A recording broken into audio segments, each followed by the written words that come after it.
If you know me, you know I like classic Mercedes-Benz. One of my favorites is the R129 SL. This is my own R129 SL 500, and today we're going to be building it in Lego. The sailing from here is smooth and clear. You have no fear, it don't get no harder. You think to yourself.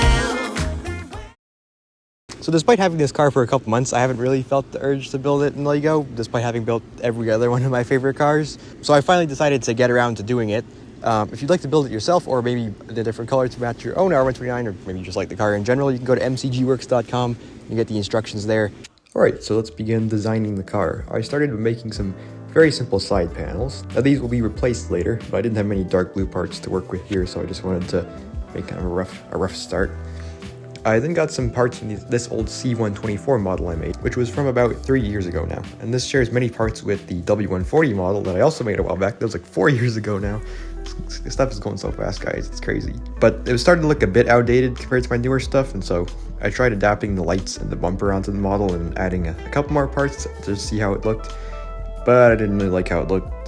And I was getting a bit frustrated with the front at this point and I wasn't able to come up with anything good looking, so I decided to take a break from it and work on the rear of the car. I made up a rear design to use this cool reverse building technique to get this angle for the lights, and I was able to use the rear bumper design from the C124 model. I got a couple more parts around on that, and the rear is looking pretty good. I now redesigned the side, and because I realized curved slopes look much better for the door panels than the very square plates and tiles that I had been using.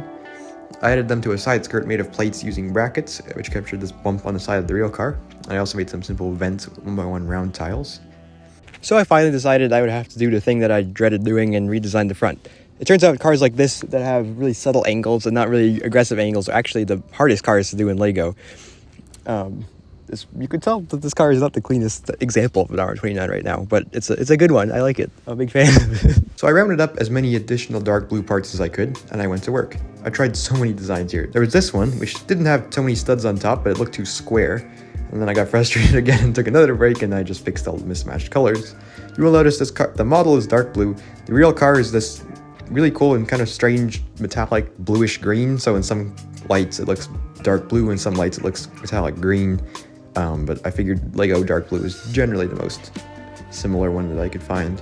I then had this version of the front, which used some wedge plates to make the bumper a bit more angular, but not really in the right way, and made the lights look even stranger. I did manage to angle the lights a bit, which looked a bit better, and then I tried this grille, which in hindsight it looks a bit strange, but I wanted to try and capture the big logo in the grille. I also worked on the interior here. There's nothing that remarkable, just gray, and it's a pretty standard Lego interior. I brought the CLK GTR out here for inspiration, I guess. I was kind of feeling a bit tired of building at this point. The real car, the real SL I have, does use the M119 V8 engine, which powers the Sauber C9 and CLK LM race cars, which is a cool fun fact that I will tell you if you ask me about my car. Obviously a lot more power in those cars than in mine, but still cool to think about.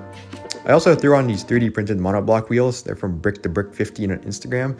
They really make the model look good. Now I have to get some for the real car to match. Now it was time for the third version of the front. It looked way too blocky in its current form, so I thought about sloping the whole thing down, a bit like my Lancia Delta model, which has the whole hood sloped down at different angles. Now this made it extremely difficult to connect the headlights, and I tried multiple solutions to get them to fit. We've done quite a few variations at this point, but this is my car, so I'm like, hey, if we're gonna get any model right, it better be this one. Eventually I figured out that the sloped front just would not work, so I thought I could make it look less blocky by lowering the fenders by half a plate. This involved brackets, and it did have the final product, but it resulted in many gaps and just didn't look that great.